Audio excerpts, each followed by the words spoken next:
Vous ne pourrez jamais me voir. Vous ne pourrez jamais entendre ma vraie voix, ni savoir qui je suis, parce que je suis un témoin protégé et je suis l'ombre de moi-même. Je suis personne parce que j'ai dénoncé Abdelhamid Abaoud, terroriste des attentats, des terrasses et du Bataclan.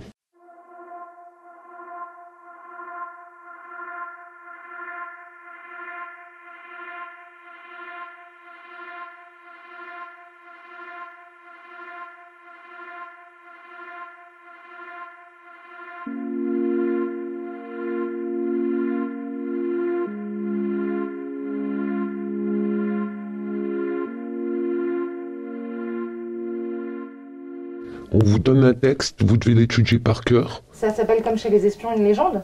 Oui, ça s'appelle une légende. C'est le jour de votre naissance, les études, la vie passée, votre parcours professionnel si vous en avez eu un, votre parcours scolaire. Vous avez des enfants dans cette légende?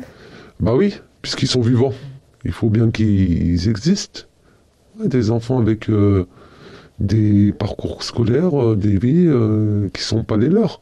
Il faut pas se voiler la face, hein. C'est pas parce que vous avez une nouvelle identité que vous vivez, hein. C'est faux. Hein. Faut apprendre à se reconstruire, faut mentir tous les jours, c'est une vie où on apprend à mentir. Ma vie ne ressemble à rien, c'est une vie de mensonge. Tu te présentes avec une fausse identité, tu mens. Dès le début. C'est pas une vie.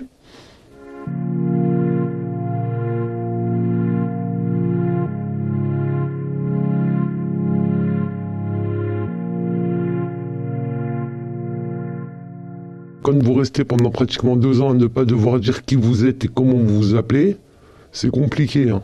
Parce que là, vous n'existez vraiment pas. En fait, il faut disparaître dans la nature, tout en étant vivant. C'est un peu compliqué.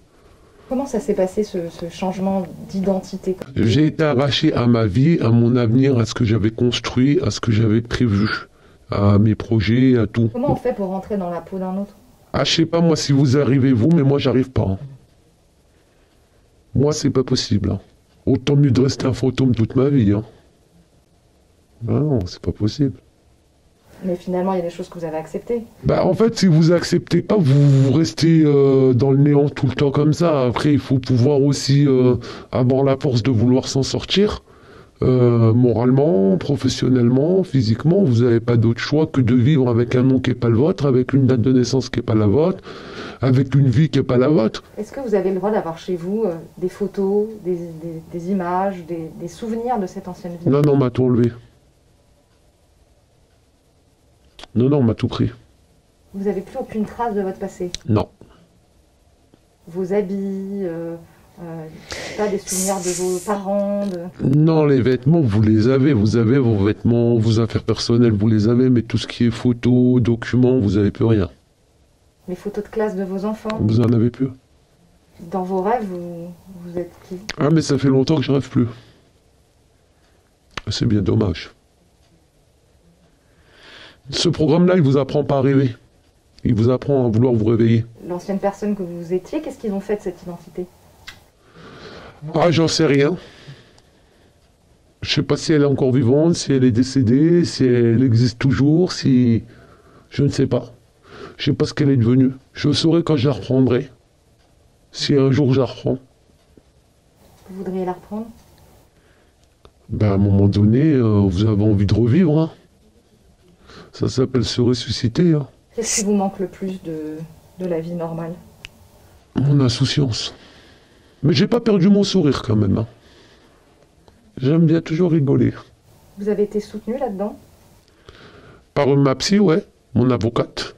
Le reste... Et malgré tout ça, vous dites aujourd'hui, je le referai? Ben oui, faut pas hésiter à le faire. Vous vous dites, moi je suis encore vivante. Les familles des victimes, elles ont perdu des êtres chers, des êtres humains. Ils ont perdu beaucoup. Ils souffrent encore à l'heure d'aujourd'hui. Oui, moi je souffre aussi. C'est pas la même souffrance. Mais quand on met sur la balance, on se dit, est-ce que ça vaut le coup de vivre comme ça ou de laisser des gens mourir? Eh ben ça vaut le coup de vivre comme ça. J'hésiterai pas à le refaire. Je pense que la vie, elle n'a pas de prix. Moi, j'ai sacrifié mon intégrité, ma personnalité, ma vie personnelle, mais au prix de la vie d'un être humain, ne serait-ce qu'un être humain que vous pouvez sauver, il faut le faire. Voilà, même si je survis, mais au moins quand je me lève le matin, que je me regarde dans le miroir, eh ben, je souris. Et quand j'ouvre la fenêtre et que je vois tous ces gens-là qui sont heureux, qui vivent, qui rigolent avec leurs enfants, ben ça me fait de la joie. Je suis contente. C'est mon petit plaisir. La vie. C'est ça, c'est vrai. C'est beau la vie.